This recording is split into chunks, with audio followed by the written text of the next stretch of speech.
Before we even hear a single charge, understand this. Today isn't a trial. This is a guilty plea hearing, meaning the defendant is admitting responsibility, and what's left now is how severe the punishment will be. Stay with me, because this case gets extremely dark. We're here today in the case of State of Georgia versus Brandon Christopher Reisner. I understand Mr. Reisner has decided to enter a plea of guilty in this case. We'll get to more specifics in just a moment. Before we get started, there is a media here today which I have permitted under Rule 22 of the Uniform Superior Court Rules unless there's any objection to be heard. From the state? None from the state. From the defense? No, Judge. All right. Well, that'd be fine.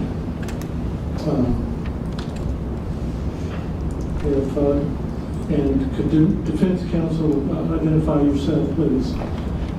Your Honor, I'm Jeff Heller. I represent Mr. Reisner. And for the state? Leah Mayo. All right, very well. Mr. Heller, if you and Mr. Reisner would approach the lectern.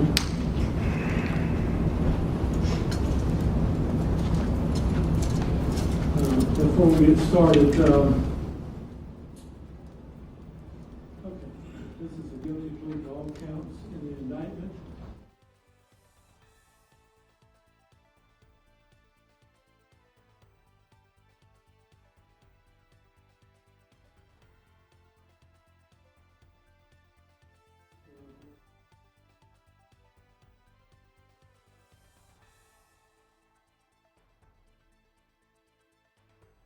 This is where the case escalates fast. Felony murder tied to aggravated assault means the prosecution doesn't need to prove intent to kill, only that a death occurred during a violent felony. That single legal detail can mean the difference between decades in prison and life behind bars. Felony murder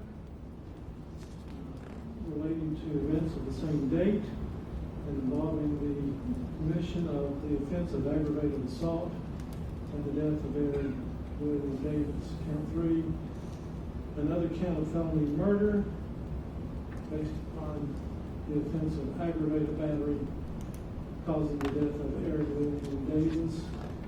Count 4 is aggravated assault.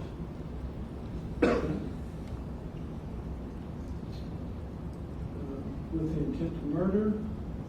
Count 5 is aggravated assault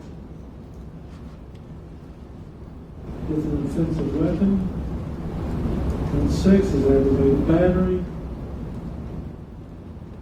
Count 7 is concealing the death of another. Count 8 is abandonment of a dead body. Count 9, theft by taking, involving the property of Clinton Randall Davis, to win a Toyota Prius. Count 10 is removal of body parts from the scene of death. Count 11 is tampering with evidence, and count 12 is obstruction of officer, a misdemeanor involving the obstruction or hindrance of Trace Bethune, an officer with the World Police Department. Will you please swear in Mr. Reisner? If you raise your right hand. Do you swear affirm that the answer to the truth?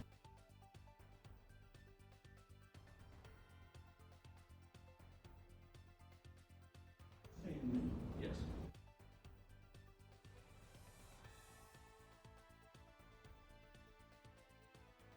Ability to understand these.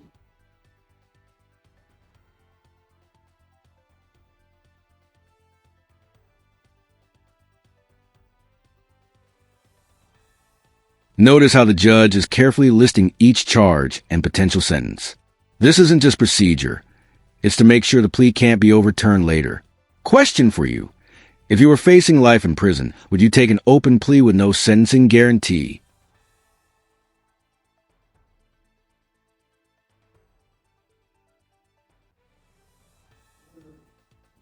Offenses will merge into the malice murder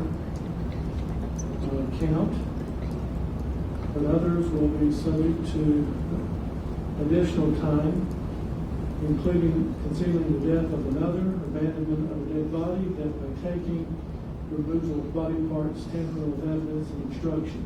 The misdemeanors carry a potential sentence of up to 12 months each.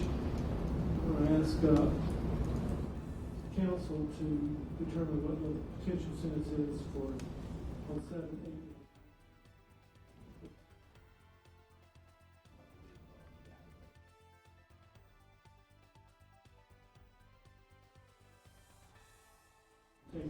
On the misdemeanors, 12 months. Concealing death of another. 10 years, Your Honor. An open plea is one of the biggest gambles in criminal court. No deal, no promises.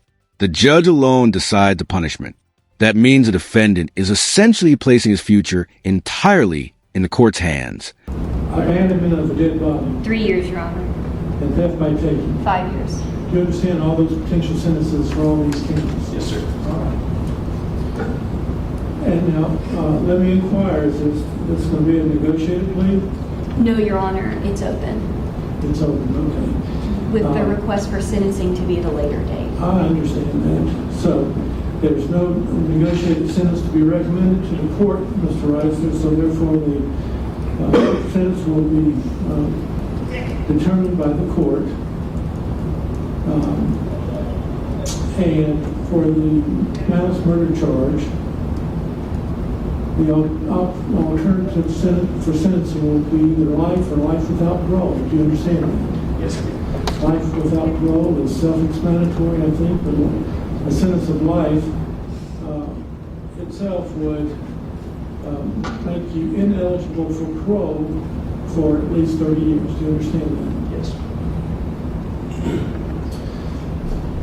And we will set sentencing for a later date, at which time the state will, and your attorney will both have the opportunity to offer argument to the court for either aggravation or mitigation in their position on which of the alternative sentences I should impose. Do you understand that? Yes. Has anybody, your attorney, the state attorney, or anyone else made any threats or promises to you to make you plead guilty in this case? No, sir. Have you had sufficient time to talk to your attorney, Mr. Heller, and to discuss your case with him? Yes. Are you a citizen of the United States? Yes. I'll inform you there is a statute limitation of 4 years for a felony conviction and 1 year for a misdemeanor conviction in which you file an habeas corpus petition. I'll also inform you that you have 30 days, just a minute. That you have 30 days after the adjudication of guilt in which to file a notice of appeal. And if you have any further questions concerning your post-conviction rights and remedies, you should consult with Mr. Heller about those. Also, in regard to your post-conviction matters, normally a criminal defendant has 30 days after the adjudication of guilt in which to file a notice of appeal. But in connection with this guilty plea today, I've been presented with a waiver of rights to appeal and rights to withdraw guilty plea. So that would not apply to you. Do you understand that? Yes. This is one of the most powerful moments in any plea hearing. By pleading guilty, the defendant permanently gives up his right to a trial, to confront witnesses, and to claim innocence. There's no rewind button after this. And is that your signature on this waiver form? Yes, it is. Do you hold a weapons carry permit? No. As a defendant in a criminal proceeding, you are entitled to certain rights under our laws and constitutions. You give those up when you enter a plea of guilty like you're doing now, so I want to review them with you at this time. You have the right to a trial by jury, and you cannot be compelled to give evidence against yourself. Do you understand that? Yes. Do you understand that you have the right to subpoena witnesses to testify on your behalf? Yes, sir. Do you understand that you have the right to testify on your own behalf? Yes. Do you understand that you have the right to confront and cross-examine witnesses who testify against you? Yes. Do you understand that you are presumed not to be innocent until proven guilty? Yes. And do you understand that when you enter a plea of guilty like you're doing now, you waive and give up these rights? Yes. How do you plead to these charges, guilty or not guilty? Guilty. Have these questions been read and explained to you? Yes, they have. And are you satisfied with the services of your attorneys as rendered on your behalf? Yes. I find that Mr. Reisner has been fully advised of the charges against him and the maximum punishment for the offenses. I further find that he has fully understood and responded to the questions that I've asked and has freely and voluntarily entered his plea of guilty without undue influence, compulsion, or duress, and without promise of leniency. I'll accept it. And so that will be entered. And counsel, when do you propose to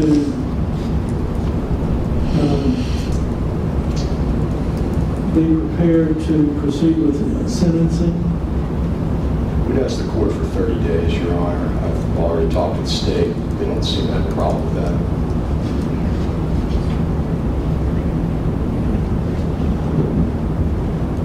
30 days is essentially during the PAC conference week, is that right?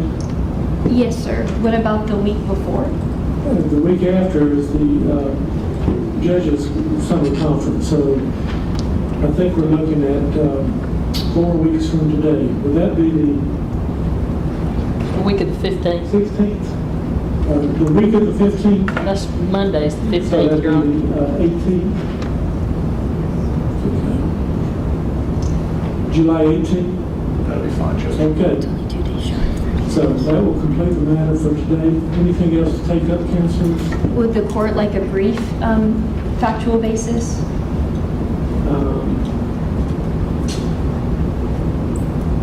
I'll just wait to get it all.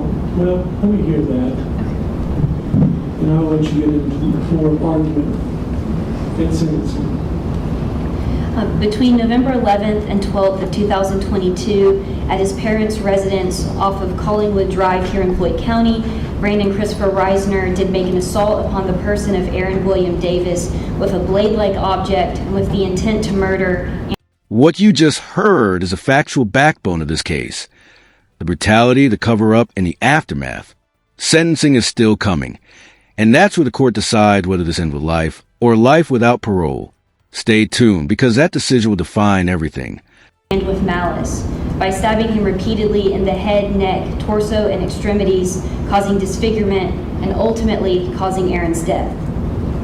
Then, to cover up his crimes, the defendant attempted to dismember the body and in doing so removed a portion of the small intestines, which was never recovered.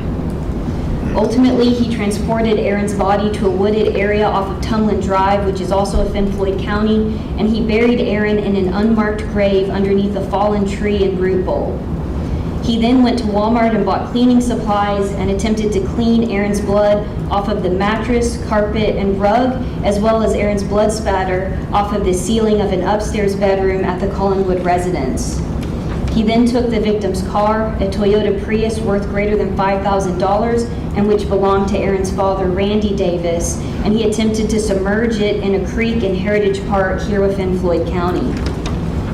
When officers discovered his dirty laundry, which consisted of some of the attempted laundered bloody sheets, which were in the laundry room of the Collingwood residence, the defendant then ran, disobeying lawful commands from Officer Trace Bethune to stop.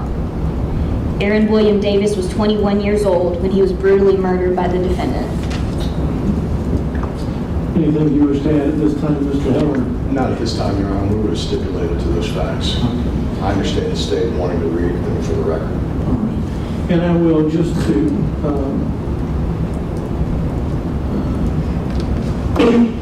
ensure that I'm covering all bases, the aggravated assault and aggravated battery counts, if they were not to merge, would carry potential sentences up to 20 years each. Okay.